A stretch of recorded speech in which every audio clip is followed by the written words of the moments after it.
சித்தர் பூமி. அனைவருக்கும் வணக்கம். ராஜகுரு ஜோடாலயத்திலிருந்து ராஜேஷ்குமார். எங்கிட்ட கேட்குற ஒரு நபர் வந்து பார்த்தீங்கன்னா கேட்டிருக்காரு, சார் நிறையா விஷயம் நீங்கள் வந்து கருத்துள்ள விஷயங்களாக பேசியிருக்கீங்க. ஆனால் இந்த திருமணம் சம்பந்தமான விஷயத்துக்கு என்ன வகையான பரிகாரம் செய்தால் விரைவில் திருமணம் அமையும் அப்படின்னு கேட்டிருக்காரு. ஜாதக ரீதியில் பார்க்க போகும்போது 7ஆம் பாவம் ஆணாக இருந்தாலும் சரி பெண்ணாக இருந்தாலும் சரி, இந்த 7ஆம் ஸ்தானத்துக்குள்ள வந்து பணம் 7 கிரகங்க தான். அது வந்து பணம் வலுவாக இருக்கக்கூடிய கிரகங்கள் என்னென்ன கிரகங்கள் அப்படின்னா சூரியன், சந்திரன், செவ்வாய், அதுக்கப்புறம் வந்து பார்த்திங்கன்னா சனி பகவான், சுக்கிர பகவான், இப்படி 7 கிரகங்கள் வந்து நம்ம வந்து அந்த 7ஆம் ஸ்தானத்தில் வந்து பணம் வலு எப்படி இருக்குது, எதவாக இருக்குதுன்னு பார்த்து அதுக்கு தகுந்தாப்புல பரிகாரத்தை நம்ம சொல்லுவோம். உதாரணத்துக்கு நம்ம என்ன சொல்லுவோம், ஜாதக ரீதியாக வந்து பணம் ராகு கேது தோஷம் அப்படின்னு சொல்லுவோம். இப்போ என்ன சொல்லுவோம், இந்த பெண்ணுக்கு இருந்தால் பெண்ணுக்கு ராகு தோஷம் இருக்குமா, இதுக்கு வந்து பணம் சரியான வந்து பணம் ராகு கேது உள்ள தோஷம் உள்ள வரனை வந்து பணம் உங்கள் பெண்ணுக்கு நல்லபடியாக அமைச்சு வச்சிட்டோம்னா அதுக்கு வந்து தோஷம் அடிபட்டு போயிடும். அதனால் வந்து பணம் 2 பேருடைய வாழ்க்கையும் சிறப்பாக இருக்கும்னு சொல்லக்கூடிய சில நபர்கள் சொல்லி வச்சுருக்காங்க. அது மட்டும்லாம் வந்து பார்த்திங்கன்னா செவ்வாய் தோஷத்துக்கும் அதேமாரி வந்து சரியாக கரெக்டாக வந்து உங்கள் பையனுக்கு செவ்வாய் தோஷம் இருக்குது, வரக்கூடிய பெண்ணுக்கு செவ்வாய் தோஷம் இருந்தால் அதை ஒருவருக்கு வந்து மேட்ச் பண்ணிடலாம் அப்படின்னு சொல்கிறாங்க. சரி, இப்போ ராகு கேது பையனுக்கு இருக்குது பொண்ணுக்கு இல்லை, செவ்வாய் தோஷம் வந்து பண்ணால் பொண்ணுக்கு இருக்குது பையனுக்கு இல்லை, இப்படி மேட்ச் பண்ண முடியுமா அப்படின்னா அது வந்து பண்ணால் இப்போ பொண்ணுக்கு இருக்குது ராகு தோஷம் வந்து பண்ணால் பையனுக்கு ராகு தோஷம் இருக்குது பொண்ணுக்கு இல்லை அப்படின்னா அது சேர்த்த முடியுமானா சேர்த்த முடியாது. அதே பொண்ணுக்கு செவ்வாய் தோஷம் இருக்குது பையனுக்கு செவ்வாய் தோஷம் இல்லை, சேர்த்த முடியுமானா அது சேர்த்தக்கூடிய ஒரு வாய்ப்பு குறைவாக இருக்குது.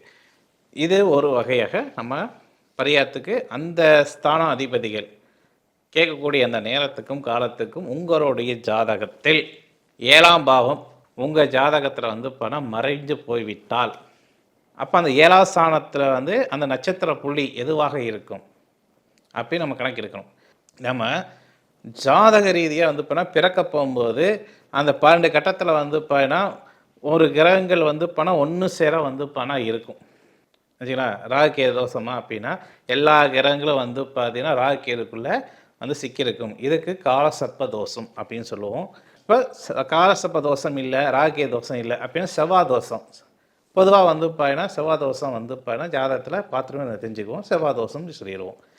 ஆனால் இதை தாண்டி 7ஆம் பாவத்தில் வந்து பார்த்தீங்கன்னா அதிபதி கெட்டிருந்தால் மறைந்திருந்தாலோ அல்லது வந்து சுப பார்வை இல்லாமல் வந்து அசுப பார்வையாக இருந்தாலோ அவங்களுக்கு நிச்சயம் தோஷம் வருமானா தோஷங்கள் வரும்.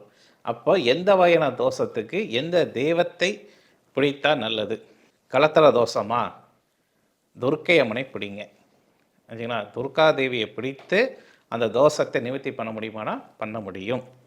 ராகு கேது தோஷமாக இருக்கா, அது கடுமையாக இருக்கா இல்லை குறைவாக இருக்கான்னு ஃபஸ்ட்டு உங்கள் ஜாதகத்தை ஆய்வு பண்ணணும். இப்போ கடுமையான தோஷம் அப்படின்னா 7ஆம் பாவத்தில் ராகு கேது இருந்தால் கடுமையான தோஷம், அது 8ஆம் இடத்துல இருந்தால் அதுவும் கடுமையான தோஷம், 4ஆம் இடத்துல இருந்தால் ஓரளவுக்கு பரிகாரத்தை மூலமாக நம்ம வந்து பணம் சரி பண்ணக்கூடிய தோஷமாக அமைகிறது. 1ஆம் பாவத்திலே வந்து பணம் அது ராகு கேதுவாக இருந்தாலும் சரியான வந்து பார்த்தீங்கன்னா சின்ன பரிகாரம் கோயில் பரிகாரம் ரீதியாக இல்லை வந்து பணம் பொதுவான விஷயங்கள் ஏதோ தோஷங்கள் இருந்தால் அது வந்து பணம் நிவர்த்தி ஆகிறது சரிங்களா. இப்படி நம்ம ஜாதகத்தை ஒரு ஆய்வாக நம்ம பார்க்கணும். சரி, இப்போ கடுமையான தோஷம் இருக்குது, இந்த தோஷத்துக்கு யாரை பிடித்தால் பரிகாரம் பண்ணால் நமக்கு திருமணம் அமையும். 7ஆம் இடத்திலும் 8ஆம் இடத்திலும் ராகுவோ கேதுவோ இருந்தால் சர்வேஸ்வரரை பிடிக்க வேண்டும். ஜாதக ரீதியாக 7ஆம் இடத்து வந்து பார்த்தீங்கன்னா அதிபதி சனி பகவானாவோ இருந்தாலோ சூரிய பகவானாக இருந்தாலோ, சூரியனாக இருந்தால் ஞாயிற்றுக்கிழமை அன்னைக்கு வரக்கூடிய ராகு காலத்தை கண்டிப்பாக வந்து பார்த்தீங்கன்னா சர்வேஸ்வரருக்கு நீங்கள் வந்து பரிகாரங்கள் பண்ணி வர வேண்டும். சரி, ஒரு நாள் போய் அந்த பரிகாரம் பண்ணால் நம்ம தோஷம் முடிஞ்சிருமான்னு அடுத்த ஒரு கேள்வி வரும். அப்போ வந்து எப்படி அப்படின்னு கேட்டிங்கன்னா எந்த ஒரு கோயில் நான் சொன்ன மாரி சூரிய பகவான் 7ஆம் பாவமாக இருந்தாலோ ராகுவுடைய பார்வை பெற்றிருந்தாலோ அல்லது வந்து பார்த்தீங்கன்னா சூரியன் கேதுவுடைய பார்வை பெற்றிருந்தாலோ நீங்கள் என்ன பண்ணணும் அப்படின்னா ஞாயிற்றுக்கிழமைக்கு சர்வேஸ்வரரை பிடிக்கணும்னா நிச்சயம் பிடித்தே ஆகணும்.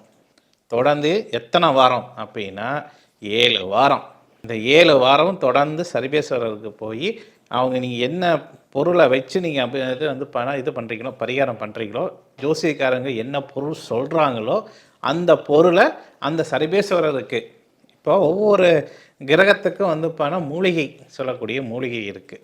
ஒவ்வொரு கிரகத்துக்குமே மூலிகை இருக்குது. அதுமாதிரி ஒவ்வொரு நட்சத்திரத்துக்கும் மூலிகை இருக்குது. அப்போ வந்து உங்கள் அந்த 7ஆம் பாவத்துக்கு அதிபதி வந்து பணம் எந்த கிரகம் அப்படின்னு நினச்சி அந்த கிரகத்துக்கு உண்டான மூலிகையும், அந்த 7ஆம் பாவம் அதிபதி எந்த நட்சத்திரத்தில் வந்து பணம் ஆதிக்கத்தில் இருக்காருங்களோ அதுக்கு உண்டான மூலிகையும் நம்ம கலக்கணும். அப்போ அந்த 2 மூலிகையும் நம்ம வந்து பணம் நம்ம வசம் வாங்கிட்டு அந்த சர்வேஸ்வரர் போய் நீங்கள் வந்து பணம் வழிபட்டால், அது 7 வாரம் வழிபட்டால் உங்களுக்கு நல்லபடியாக வரன் அமையும். இப்போ செவ்வாதோஷம் இருக்குது. செவ்வாதோஷத்துக்கு வந்து இப்போ நான் ஏற்கனவே சொன்னதான், துர்க்கை அம்மனை பிடித்தால் செவ்வாதோஷத்துலேருந்து விடுபடலாம் அப்படின்னு நான் சொல்லி வச்சுருக்கேன். இப்படி உங்கள் ஜாதகத்தை ஒரு ஆய்வு ரீதியாக பாருங்கள்.